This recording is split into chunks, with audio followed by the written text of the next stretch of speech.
치유와 회복은 어디서 일어나는가? 치유와 회복의 그 현장에 대해서 말씀을 나누고자 합니다. 오늘은 먼저 기도하고 시작하겠습니다. 하나님, 저희가 석주째 세상에서 가장 아름다운 회복이 무엇인지에 대해서 이야기하고 있습니다.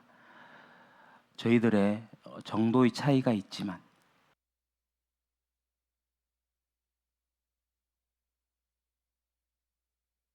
어떤 상처와 아픔들이 저희들 가운데 있습니다.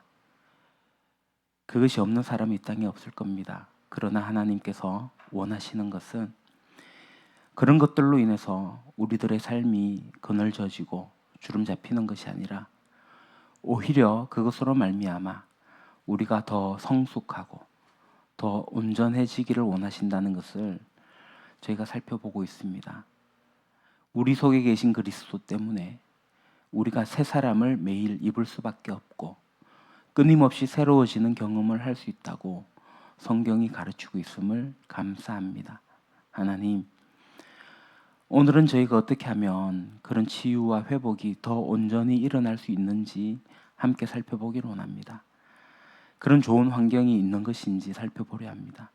하나님께서 우리 각자에게 좋은 귀한 말씀을 주십시오.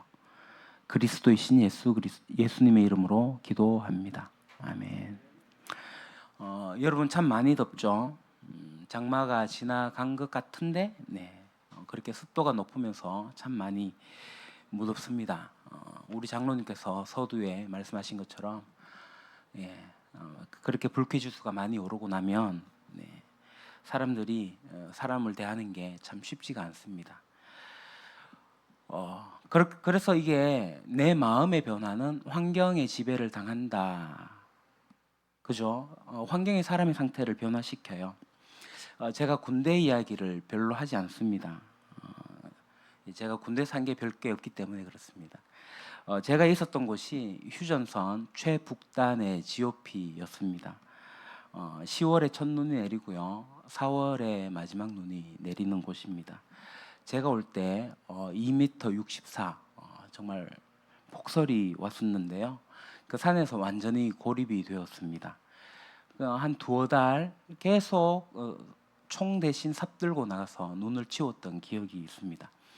이걸 안 믿으시는 분이 계셔서 제가 사진을 보여드릴게요. 네, 이게 눈이 한참 녹은 다음에 사진입니다. 그러니까 이게 제가 서 있으면 그래도 아직까지 한 2m는 쌓여 있었던 그런 눈인 것 같아요. 온 세상이 하얗게 보입니다. 앞으로 봐도 하얗고 뒤로 봐도 하얗고 정말 2m 64 엄청난 것 같습니다. 그러니까 우리가 지금 그냥 상상하면 하얀 눈나라 참 멋있어 보이고 예뻐 보이고 그럴 것 같지만 여러분 진짜 무기력해집니다. 할 게 눈 치우는 것밖에 할 일이 없는 거예요. 그래서 이제 보급이 끊겨가지고 그 헬기가 몇 번이나 저희들에게 먹을 걸 보내줘가지고 그렇게 살았었습니다. 그러다가 여기 날짜가 찍혀 있거든요. 1월 27일인가 그래도 있어요. 그러다가 이제 5월 달입니다. 예, 제 허리 라인이 보이긴 하고 이게 5월 며칠인가 적혀 있어요. 이게 5월 달 되면 이제 온 산이 이제 푸르르게 보이면서 참 좋아집니다. 실제로 우리가 치유하고 회복하는 면에 있어 가지고 환경은 매우 중요한 것 같다. 그렇죠. 실제로 몸이 이렇게 아프신 분들은 요양을 가잖아요. 물 좋고 공기 좋고 산 좋고. 좋은데 좋은 환경에 가는 거 충분히 이유가 됩니다. 과학적으로도 그게 설명이 된다고 합니다. 사람들은 좋은 환경이 있게 될 때에 회복되기 마련이죠.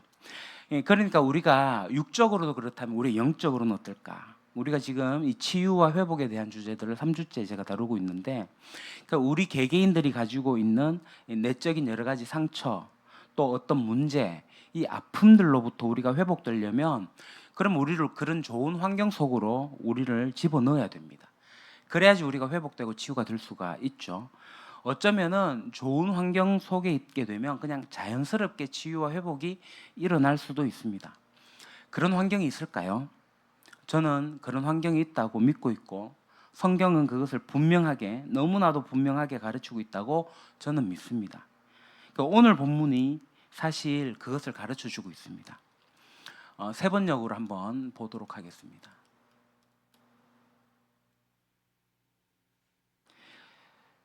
같이 읽읍시다. 시작. 서로 친절히 대하며 불쌍히 여기며 하나님께서 그리스도 안에서 여러분을 용서하신 것과 같이 서로 용서하십시오. 그러니까 우리 속에 있는 상처는 대부분 사람들로 말미암아 생겨졌어요. 나쁜 관계, 건강하지 못한 관계 속에서 생겨나는데요. 마찬가지로 치유되고 회복되는 것도 사실은 그 사람들 속에서 이루어지도록 되어 있습니다. 오늘 제가 이 성경 본문을 통해서 이 내용들을 우리가 같이 한번 살펴보기를 원하는데요.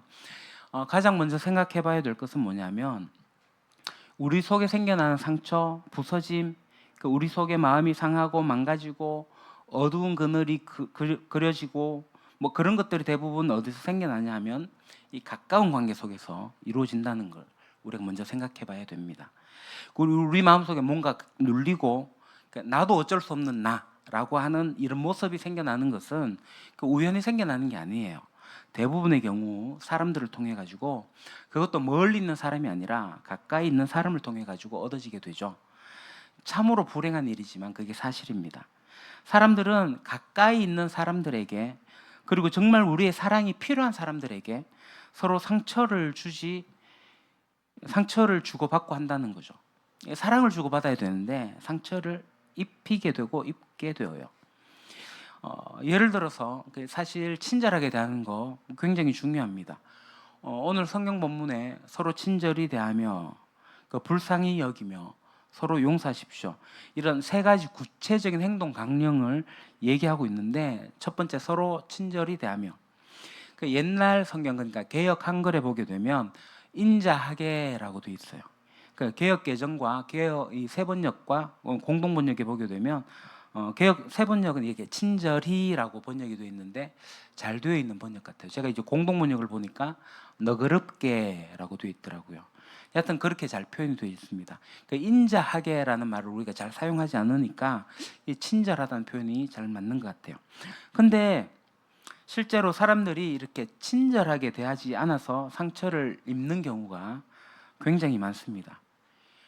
특별히 우리가 무방비 상태일 때에, 그리고 우리가 연약할 때에 친절히 대하는 거 우리에게 필요합니다. 여러분 생각해 보십시오. 가장 무방비에 있는 상태인 사람이 누구예요? 저는 아이들이라고 생각해요. 아이들은 정말 어른들이 친절하게 대해줘야지 아이들이 건강하게 잘 클 수가 있어요. 그런데 부모님들이 아이들한테 그렇게 친절하게 대하지 않아요. 무방비에 있는 이 아이들한테 부모가 가지고 있는 어떤 부모의 어떤 염려, 부모가 가지고 있는 문제를 이렇게 갖다가 쏟아 부을 때가 있다는 거죠. 그리고 부모는 어떻게 생각하는지 아세요? 앤데 곧 잊어버리겠지 뭐. 그러나 사실은 그 아이들 마음속에 깊숙한 곳에서 상처를 갖고 살아가요. 여러분도 경험하지 않으셨습니까? 부모님으로부터 심한 말을 들었을 때, 부모님으로부터 부당한 대우를 지속적으로 받았을 때 여러분들이 그것으로 인해 가지고 고통당했던 일이 없습니까? 저는 있거든요. 근데 부모가 그거 해결해 주지 않으면 그 계속 가슴 속에서 응어리지고 남아있다고요. 그러니까 아이들이 무방비 상태일 때, 약한 상황일 때 부모가 한번 쏘아붙이는 그 말이, 부모는 아무렇지 않게 하는 말이지만 아이에게 그게 짐이 되어가지고 아이의 성격을 좌우하게 된다고요. 특별히 우리가 친절하게 대해줘야 되는데 그렇지 못해가지고 상처를 입어요. 제가 아는 한 여자분은 부부싸움을 자주 하는데요. 이분이 부부싸움 할 때마다 하는 얘기가 뭐냐면, 레파토리 1번, 저 사람은요 내가 아이 낳았는데 내가 힘들어서 누워있는데 축구하러 간 사람이에요. 그게 이 여인의 레파토리 1번이었어요. 남자들 중에 축구 좋아하면 저는 그럴 수 있다고 생각합니다. 그런데 이 여자가 아이를 낳고 정말 도움이 필요하고 무방비 상태, 무력할 때 남편이 이 아내를 돌보지 않고 자기 좋아하는 일 축구하러 간 것 때문에 아내가 마음에 상처를 입어가지고 이거 거의 평생을 가요. 내가 애 낳았는데 저 사람이 뭐뭐 어떻게 했다는 거 이거 평생 갑니다. 평생. 그냥 항상 사람이 이렇게 친절하게 대하는 게 별거 아닌 것 같지만 친절하지 않은 것으로 인해 가지고 사람들은 엄청난 상처를 받습니다. 그러니까 사소한 일에 상처를 받고 그것이 우리의 인성을 삐뚤어지게 만드는 그런 경우가 생긴다는 거죠. 뿐만 아니라 상처를 이미 받고 있는 사람들을 불쌍히 여기지 않는 일들이 있습니다. 여기 이제 불쌍히 여기며라고 나오는데요.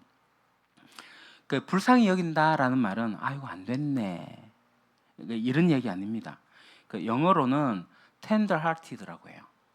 그러니까 tender 부드러운 마음으로 그 사람을 이해하는 걸 얘기하는 거예요. 그러니까 이렇게 동정하고 아이고 안 됐네 이렇게 하는 게 아니라 부드럽게 그것을 이해하고 받아주는 마음이에요. 그러니까 사람들이 자기의 상처를 이렇게 얘기할 때, 아픔을 얘기할 때 그것을 이렇게 잘 들어주는 것을 경험하지 못했기 때문에 사람들은 자기 아픔을 잘 이야기하지 않으려고 해요. 그 다른 사람들한테 자기 속에 있는 이 고통들을 다른 사람과 잘 나누지 않아요. 그래서 불쌍히 여김을 받을 기회조차 점점 없어지고 있는 거죠. 먼저 부드럽게 이해하는 그런 일들이 생기지 않는 이유가 뭐냐면 이게 서로 이렇게 마음을 가지고 좀 들어주고 공감하고 이해하는 그런 게 없기 때문이에요. 특별히 이게 교회에서 많이 있어요. 어려운 일을 겪은 사람한테 이렇게 말하는 사람이 있습니다. 기도해 기도. 기도 안 하니까 그렇지. 이렇게 말하는 건 죄입니다. 따라합시다. 그건 죄다. 그건 죄입니다. 그런 말 하지 마십시오. 어려운 일 당한 사람이 왜 기도 안 합니까? 기도합니다. 근데 그 사람한테 기도 안 해서 그런 거야 이런 말 하는 것은 상처를 깊이 내는 거예요. 또 어떤 분은 한술 더 떠가지고 너 믿음이 부족해서 그래. 너 잘 찾아봐. 너 회개할 거 많을 거야. 회개해야 돼. 이런 말을 함부로 해요. 그것도 죄입니다. 죄입니다. 상처를 받은 사람을 이해하고 부드럽게 감싸 안아줘야 될 사람들이 교회에서 있어야 되는데 오히려 정죄하고 너 문제가 있으니까 그렇지 이렇게 하면서 의심에 찬 눈초리를 이렇게 바라보고 있으면 그 사람 마음에 상처가 남죠. 깊은 상처를 갖게 되죠. 뿐만 아니라 사람이 서로 용서하지 못할 때 겪는 것처럼 고통스러운 건 없습니다. 특별히 부모님과의 관계 속에서 용서를 받지 못했다거나 그 용서를 못했다거나 뭐 그렇게 해갖고 그냥 이렇게 살아왔는데 갑자기 부모님이 돌아가셨다. 그러니까 평생 부모님과의 어떤 관계에서 겪은 어려움들이 있는데 용서를 하고 받고 하는 일들이 없고 그냥 악의를 품고 살아가게 될 때 그 속에 얼마나 불편한 마음들이 있습니까? 우리 망가뜨리잖아요. 여러분 보십시오. 우리 속에 생기는 상처 대부분의 경우가 가까운 관계 속에서 이루어지죠. 나로부터 아주 가까운 사람. 그래서 많은 사람들이 이 상처가 생기면 어디로 가요? 남자들은 술자리 갑니다. 술자리 가서 막 얘기해요. 그러면 그거 듣는 들 아유 안 됐네 정말 힘들겠네. 그리고 그 상황에 놓이면 그 사람이 욕해야 될 거 내가 대신 막 욕해 주기도 하죠. 이런 나쁜 뭐 이러면서 해줍니다. 그러면서 거기서 위안을 얻기도 해요. 또 여자분들은 뭐 동창회다 뭐다 이런 거 모이면 가서 거룩한 수다를 뜨시지 않습니까? 그런데 가가지고 그 사람들 자기 속에 있는 얘기를 조금씩 보여줬다가 말았다가 보여줬다 말았다가 그렇게 해요. 그렇게 되면 치유가 온전하게 일어나지.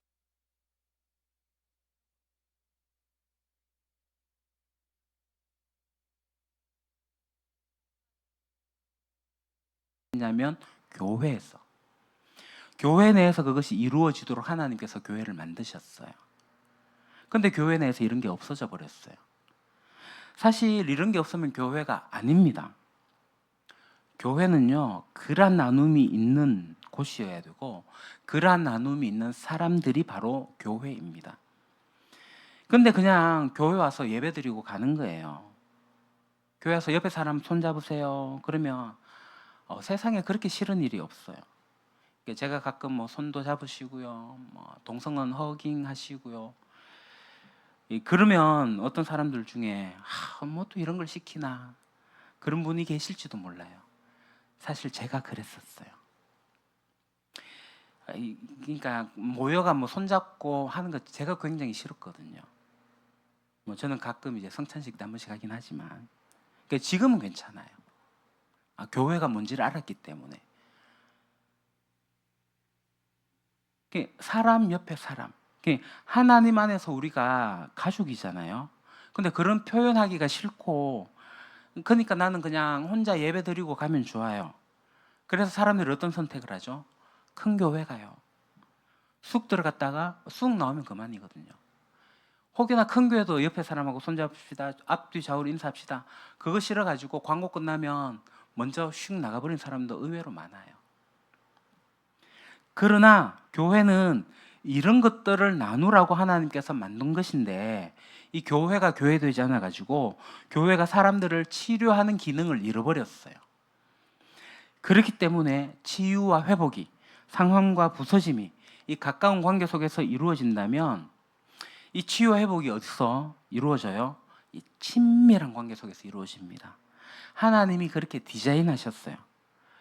이런 거 생각하시면 여러분들 이제 금방 떠올릴 수 있을 겁니다. 여러분들이 어릴 때 나가서 뭐 아이들하고 이렇게 친구들하고 놀다가 얻어맞고 뭐 실수로 넘어지기도 하고 뭐 상처받고 돌아왔을 때, 그때 엄마가 아이를 안아주면서 괜찮아 하면서 이렇게 사랑을 표현하면 이 밖에서 당했던 게 그냥 다 싹 없어져 버리잖아요.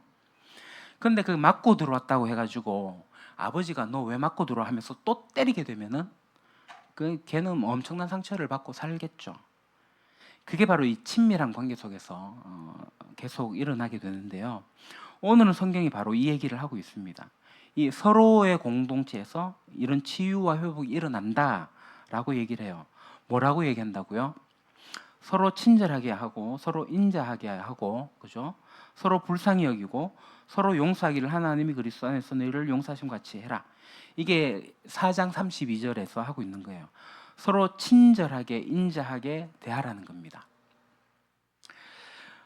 여러분, 이게 별거 아닌 것 같은데 친절하게 하는 게 사람을 치료합니다. 무력하고 상처받은 사람들에게 그 필요를, 그러니까 그 사람의 입장에서 그 사람의 필요를 공급하는 거, 이게 친절이에요. 사람들은 다른 사람들을 돕겠다는 의지들이 있어요. 그래서 그렇게 다가가면서 오히려 상처를 주는 경우가 있습니다. 저는 그걸 무례한 도움이라고 생각하는데요. 친절이 지나친 거죠. 특별히 크리스찬들에게 그게 많아요. 왜냐하면 크리스찬들은 이 답을 알고 있거든요. 그래서 자꾸 이 답을 주려고 해요. 그러니까 문제를 해결해 주려고 해요. 그러나 친절은 그 사람의 입장에서 그 사람의 이야기를 들어주고 그 사람의 필요한 부분을 채워주는 게 친절이에요. 어려운 일을 겪으면 그런 거 못 보셨어요? 그러니까 여러분들이 오셔가지고 조언을 막 해주잖아요. 그러면 그 어려움을 겪은 사람이 나 그거 다 생각해봤어. 그러면 친구들이 어떤 반응을 보이는지 아세요? 그렇구나, 이래 안 해요. 그러면 이건 생각 못 해봤겠지? 이러면서 또 다른 조언을 해줘요. 계속 그 사람 뭔가 생각 못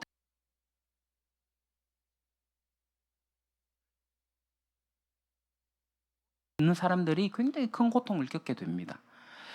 그래서 저는 그렇게 얘기합니다. 그냥 손 뻗으면 닿을 수 있는 거리에 그냥 있으십시오. 그냥 함께 있어 주십시오. 힘든 사람한테 전화 걸어가지고 그냥 밥 한 끼 할까? 다가가서 그렇게 친절을 베풀어 줄 수 있는, 밥 한 끼 할까? 이 정도. 저는 그게 굉장히 큰 치유의 효과가 있다고 믿거든요. 도와줄 수 있는, 시간 괜찮아? 우리 영화 한 편 보러 갈까? 같이 얘기 좀 하자. 차 한잔 하자. 이렇게 얘기하는 거 친절히 대하는 거예요. 그 사람의 그 문제를 내가 뭔가를 해결해 주려고 하지 마십시오. 그냥 친절히 대하라고 성경은 이야기하고 있습니다. 그런 이야기 해주는 공동체가 우리한테 필요하죠. 또 불쌍히 여기는 것만큼, 그 사람의 아픔에 동참해서 눈물을 흘려주는 것만큼 귀한 일이 없어요. 불쌍히 여겨주는 것은 값싼 동정이 아닙니다. 불쌍히 여기는 것은 이 험한 세상을 살아가고 있는 이 동료에 대한 텐더, 부드러운 마음이라고 했어요. 이 세상이 얼마나 힘들고 어렵습니까? 어릴 때부터 나이가 들어서, 그리고 나이가 들어서 아주 노년에 이르기까지 세상 사는 게 그렇게 쉽지가 않습니다. 이 험한 세상을 살아가고 있는 사람들에 대해서 부드러운 마음을 가져주는 것, 그것을 받아주는 것, 이것이 불쌍히 여기는 거예요. 그런 공동체가 돼야 된다고 얘기하고 있는 거죠. 자, 그 다음 용서하는 거. 그것은 어떤 면에서 이 불쌍히 여기는 것보다 더 중요한 일입니다. 나에게 피해를 입혔던 사람, 또는 내가 피해를 주었던 사람과의 관계를 정리하는 거죠. 깨끗하게 잘못한 거 인정하고 용서를 받고 용서를 구하는 그런 일들이에요. 사실 이런 일들이 이루어지지 않는다면 사람들 가운데 친밀한 관계가 인간관계가 있지 않겠죠. 사실 부부관계 봐도 그렇습니다. 용서 못하는 어떤 부분들이 있게 되면 이거 죽을 때까지 정말 친밀한 관계 속에 들어가지 못해요. 남남이 돼요. 사소한 것도 부부 가운데 용서가 이루어져야 됩니다. 그런데 어떤 용서가 이루어지지 않으면 정말 평생 가장 친밀해야 될 그 사람들이 죽을 때까지 님이 아니고 남으로 살게 되는 거죠. 용서는 그렇게 중요합니다. 너무나도 중요한 주제여가지고 오늘 하루만 얘기할 수 없어가지고 나중에 용서는 한 번이 아니라 진짜 여러 번 용서에 대해서 여러분들하고 같이 나누려고 해요. 여러분, 부모님을 용서하지 못하시면 내가 평생 짐을 안고 살아가요. 제가 한동안 그런 짐을 안고 살았었어요. 용서하라고 성경은 이야기하고 있습니다. 근데 이런 것이 어디서 일어나냐면 서로 그럴 수 있는 관계의 맥락 속에서 일어난다는 거죠. 여기에 굉장한 중요한 사실이 있습니다. 이 본문을 제가 몇 번을 계속 반복하고 있는데 이 본문은 뭐냐면 에베소서의 4장의 마지막 절이에요. 그러니까 이 에베소에 대해서 교회가 이렇다, 그래서 교회에서 하나님 본받는 삶이 이렇다, 이렇게 얘기하면서 마지막에 가르치고 있는 거예요. 교회는 이래야 된다. 이 뜬금없이 아무나 하고 그렇게 해라는 게 아니라 이거 어디서 해야 된다고요? 교회 안에서 하라고요. 세상 사람들하고 하지 말고 교회 안에서 먼저 하시라고요. 그리스도인들끼리 서로 친절히 대하고 서로 불쌍히 여기고 서로 용서해줘라. 먼저 어디 있어요? 교회 안에 있어요. 그래서 사랑의 공동체가 우리에게 필요한 거예요. 그냥 교회 왔다 갔다 하면 이거 경험하지 못해요.